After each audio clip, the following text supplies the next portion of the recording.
Hello, જાગૃત આવાજમાં તમારું સ્વાગત છે. મારું નામ છે ચિંતન અખાણી. જેટલા પણ બેટા જે લોકો સેમેસ્ટર 3માં છે એ સેમેસ્ટર 3નું રિઝલ્ટ આવી ગયું છે.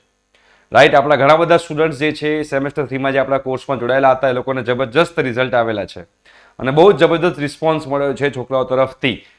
તો તમારા લોકો બેટા સેમેસ્ટર 4માં પણ અમારી સાથે જોડાવવું હોય તો દરેક સેમેસ્ટર 4 જેટલા પણ બંડલ છે એની લિંક નીચે ડિસ્ક્રિપ્શન બોક્સમાં અવેલેબલ છે. Right, computer, IT, EC, mechanical, civil. આ સેમેસ્ટર 3માં જે તમારું રિઝલ્ટ આવ્યું છે, આઈ હોપ સો કે બધા સ્ટુડન્ટ્સનું રિઝલ્ટ સારું આવ્યું હશે. અને જો તમારે રીચેક કે રીએસેસમેન્ટ કરવું હોય તો રીચેક કે રીએસેસમેન્ટ કેવી રીતે કરાય એનો પણ આપણે આખો વિડીયો બનાવ્યો છે. એ વિડીયોની લિંક પણ બેટા હું નીચે ડિસ્ક્રિપ્શન બોક્સમાં મૂકી દઉં છું. તો તમારે કદાચ જો કોઈને ન કરે નારાયણ અને ઓછું રિઝલ્ટ આવ્યું હોય તો તમે લોકો રીચેક કાં તો રીએસેસમેન્ટ કરાવી શકો છો. ઓકે, તો ઓલ ધ બેસ્ટ સેમેસ્ટર 3ના રિઝલ્ટ માટે અને again all the best for semester 4 માટે. તમે લોકો ઓર જબરદસ્ત મહેનત કરો અને સેમેસ્ટર 4માં પણ જોરદાર રિઝલ્ટ લઈને આવો. ઠીક છે, thank you so much, by.